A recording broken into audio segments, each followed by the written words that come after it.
Hello, everyone. This is Live Life Well TV host Robert Landau, and this is another episode of a weekly program here on Live Life Well TV that we call Did You Know?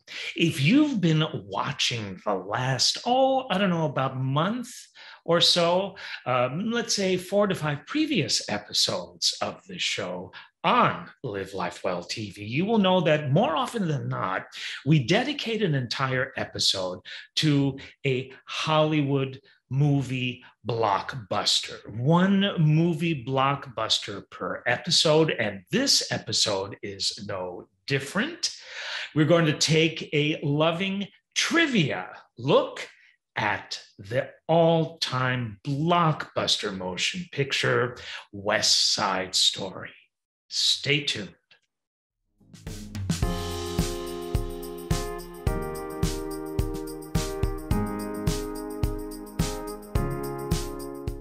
We would like to acknowledge two websites. One is mentalfloss.com and the other is classicmoviehub.com. As with most, particularly movie musicals, of course, of which West Side Story happens to be one, they usually had their start on the Broadway stage before the movie version was made after the Broadway run, or years after the Broadway run. After this daring musical made its Broadway debut on September 26, 1957, critics reacted as if an atomic bomb had gone off over Manhattan. The next day, this very famous critic by the name of Walter Kerr of the New York Herald Tribune wrote these words: "The radioactive fallout from West Side Story must still be descending on Broadway." Theatergoers were stunned. Here was an edgy, absolutely electrifying show with some of the boldest choreography ever staged. An emotional roller coaster, the story was, it still is, and will always be from start to finish. Tony and Maria's tragic tale has been moving audiences like you and me for over half a century. So let's talk about the Broadway show first. Did you know that the original Broadway production of West Side Story opened at the famous Winter Garden Theater on September 26, as we said, 1957, and ran for an absolutely amazing, totally sold out 732 performances, and was nominated for the 1958 Tony Award for Best Musical. It was originally, get this, did you know? It was originally going to be about a Catholic boy and Jewish girl. I bet you didn't know that. Religion and national identity would have driven the drama of East Side Story, which is what choreographer Jerome Robbins and composer Leonard Bernstein called the project that they started working on back in 1949. But eventually they decided that the whole Jewish Catholic premise was not very new, was not very fresh, was not very bold, was not very daring when they were having a poolside meeting in Beverly Hills 6 years later. Under the California sun, they decided to instead focus on, in Bernstein's words, two teenage gangs, one of them newly arrived Puerto Ricans, the other self-styled Americans, because Manhattan's eastern neighborhoods had been largely gentrified by then. Their production was soon given its present title, not East Side Story, but West Side Story. You know, I love stories like that because it's amazing how things take a turn in the development stage to arrive at what the finished product was. Did you know that the director insisted on an unusually long rehearsal period of the show.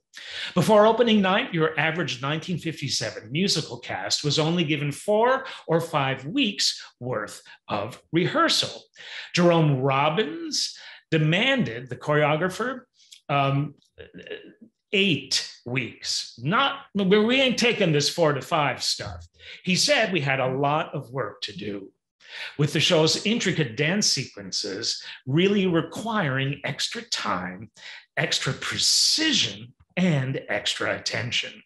After this daring musical made its Big Apple debut in 57, critics reacted as something new, something fresh was going on. So theater goers were stunned when they saw this musical. Here was an edgy, electrifying show, and it was well worth seeing. Nothing like that had ever hit the Broadway stage before. Did you know that the Jets and the Sharks were prohibited from interacting off stage? Jerome Robbins, the choreographer, tried generating real hostilities between these fictitious gangs. According to the producer of the show, Hal Prince, the Broadway veteran kept both groups of actors as far away from each other as possible. They were not allowed to socialize out of the theater. They were not allowed to take their lunches together. Obviously, this was an extreme approach, but over time, it really started to work. You want to create something that's totally real on stage. And so sometimes what you have to go through behind stage, backstage, might be a little intense, a little tedious, and certainly out of the box. But if it makes a difference when the show is on stage, then all of that weird stuff is well worth it. One day, says actor Grover Dale, who was an original Jet, the Jets got together and out of big pieces of cardboard, we built a shark and stuffed it with newspapers and drew on it. They then hauled their masterpiece up over the stage from a height of about 5 stories, then patiently waited for the Sharks and Jerome Robbins to return from lunch. When everybody arrived, the fake fish landed with a thud on their director choreographer's feet, and the Jets shouted, "Sharks have had it." As Dale recalls, Robbins couldn't have been happier. He just loved it, he said, because it was like the homework we were supposed to do really kicked things in. Did you know that 4-letter words were replaced in the show by inoffensive gibberish? Through West Side Story, lyricist Stephen Sondheim, Leonard Bernstein wrote the music, Stephen Sondheim wrote the lyrics, Stephen Sondheim wanted the F-bomb to make its musical theater debut on stage in West Side Story. Initially, this choice word appeared in, do you know the song G, Officer Crumpkey from West Side Story? But Columbia Records, which released the original cast recording of the Broadway show, noted that using such language would violate obscenity laws, hence prevent the show from touring across state lines. It might have been okay in New York, but outside of New York, between New York and California, not so much. So, defeated, they went with G, Officer Crumpkey, crump you, the lyrics, instead of what Sondheim wanted, which was G, Officer Crumpkey, beep you. Get the picture? I think you see. Did you know that Maria in the show had a deleted death scene?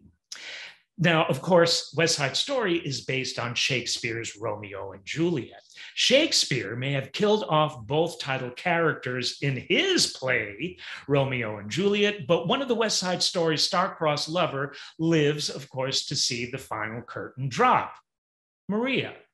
Things almost ended, though, much differently. Maria's untimely suicide was part of an early draft until Richard Rodgers who was not, part of the making of West Side Story, but he was a friend of Bernstein and Sondheim. So Richard Rodgers offered his 2 cents. He said, look, she's dead already after all of this happens to her. So what he was saying is, I mean, in her heart, in her mind, after the passing of Tony and the curtain drops, Maria may as well be dead too. You don't have to kill her on stage as well. After this daring musical made its Big Apple debut, critics were absolutely fine with the way it ended. Let's see where we can go now. If you're familiar with the music of the show, Bernstein plucked the song One Hand, One Heart. It's a duet that Maria and Tony sing in West Side Story. But Bernstein pulled that from a completely different musical. At the time, Bernstein was scoring West Side Story and Candide, a wonderful Bernstein show. It's one of my favorite musicals. Very difficult to do on stage, though. Though Bernstein created One Hand, One Heart for the production of Candide, he repurposed it as a romantic duet, as we said, between Tony and Maria in West Side Story. Just 12 days before West Side Story premiered in DC, it would have its New York City debut just a little later. Bernstein and Sondheim wrote Tony's hopeful ballad, One Hand, One Heart. Their inspiration came from a piece of dialogue that the character was to deliver during his first scene.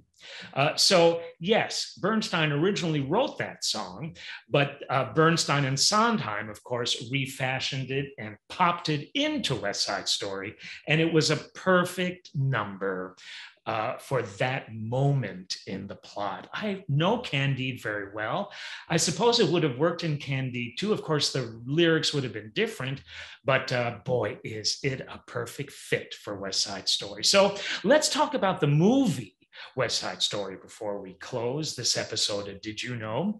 Did you know that West Side Story, the movie, was filmed on location on West 61st Street? The opening dance sequences were shot on the Upper West Side of Manhattan, where Lincoln Center stands today. This area, before Lincoln Center was built, was condemned, and the buildings were in the process of being demolished to make way for Lincoln Center. The demolition of these buildings was delayed so that the filming of these sequences could be completed. Shooting for West Side Story lasted 6 months. Sound mixing and editing lasted for 7. Did you know that most of the original Broadway cast were rejected for the film as either photographing too old or actually being too old to play the teenage characters in the story? Dozens of non-singing actors and actresses were tested or considered for the leading roles. Get this, this is who was considered for Maria: Suzanne Plachette, Jill St. John, Anna Maria Alberghetti, Elizabeth Ashley, and then for Tony, Anthony Perkins, Warren Beatty, Bobby Darin, Burt Reynolds, Richard Chamberlain, Troy Donahue, and Gary Lockwood. Did you know that Audrey Hepburn was actually tapped to play the part of Maria for the film version? In 1959, the screen legend was pregnant, and because she'd already suffered 2 miscarriages, Hepburn wasn't about to overexert herself, this time to appear in the film of West Side Story. So when she was offered the lead role in what would arguably be the most celebrated movie musical ever shot, Audrey Hepburn declined. Rebel Without a Co-Star Natalie Wood got the part, with Marnie Nixon dubbing over Natalie Wood's singing voice.